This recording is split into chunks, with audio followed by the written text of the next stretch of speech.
السلام علیکم ویورز دوستوں، صحیح بخاری، ترمذی اور دیگر احادیث کی کتابوں میں یہ حدیث موجود ہے۔ حضرت عبداللہ بن عمر بن عاص رضی اللہ تعالیٰ عنہ فرماتے ہیں کہ رسول اللہ صلی اللہ علیہ وسلم نے فرمایا، بے شک اللہ تعالیٰ قیامت کے دن تمام مخلوق کے سامنے میری امت میں سے ایک شخص کا انتخاب فرمائیں گے۔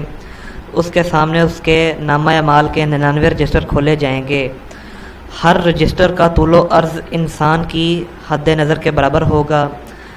پھر اللہ تعالیٰ فرمائیں گے، کیا تجھے ان رجسٹروں میں لکھی ہوئی باتوں میں سے کسی ایک بات پر بھی اعتراض ہے؟ کیا میرے کرامن کاتبین نے تجھ پر ظلم تو نہیں کیا؟ تو وہ شخص جواب دے گا، نہیں اے پروردگار۔ اللہ تعالیٰ دریافت کرے گا، تجھے کوئی عذر تھا؟ وہ جواب دے گا، نہیں اے پروردگار۔ پھر اللہ تعالیٰ فرمائے گا، ہمارے پاس تیری ایک نیکی ہے اور آج کے دن تجھ پر ظلم نہ ہوگا۔ چنانچہ ایک چھوٹا سا کاغذ کا پرزہ نکالا جائے گا، اس میں لکھا ہوگا، اشہد ان لا الہ الا اللہ و اشہد ان محمدًا عبدہ و رسولہ۔ اللہ تعالیٰ فرمائے گا کہ تو اعمال کے وزن کے وقت موجود رہنا۔ وہ کہے گا، اے میرے پروردگار، ان بہت سے رجسٹروں کے مقابلے میں سے میرے اس ایک پرزے کی کیا حیثیت ہے؟ اللہ تعالیٰ فرمائے گا، بلا شبہ تجھ پر ظلم نہ ہوگا۔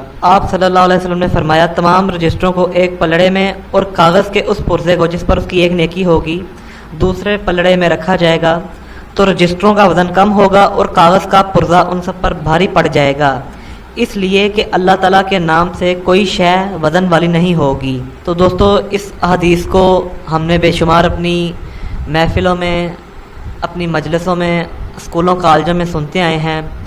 اس حدیث سے ہمیں لا الہ الا اللہ کی فضیلت کا پتہ چلتا ہے کہ کس طرح ایک شخص اپنے 99 گناہ کے رجسٹر اور ان 99 رجسٹروں کے مقابلے میں ایک چھوٹی سی نیکی جو چھوٹے سے پرزے پر لکھی ہوگی وہ اپنے رب کے حضور لے کر پیش ہوگا، اور وہ نیکی اس کے 99 گناہوں کے رجسٹروں پر بھاری پڑ جائے گی۔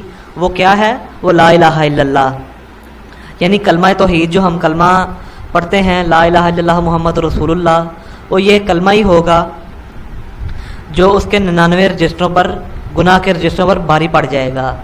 تو دوستو، ہمیں ہر وقت لا الہ الا اللہ کا ورد کرتے رہنا چاہیے۔ احادیث پاک میں اس کی بہت فضیلت ہے۔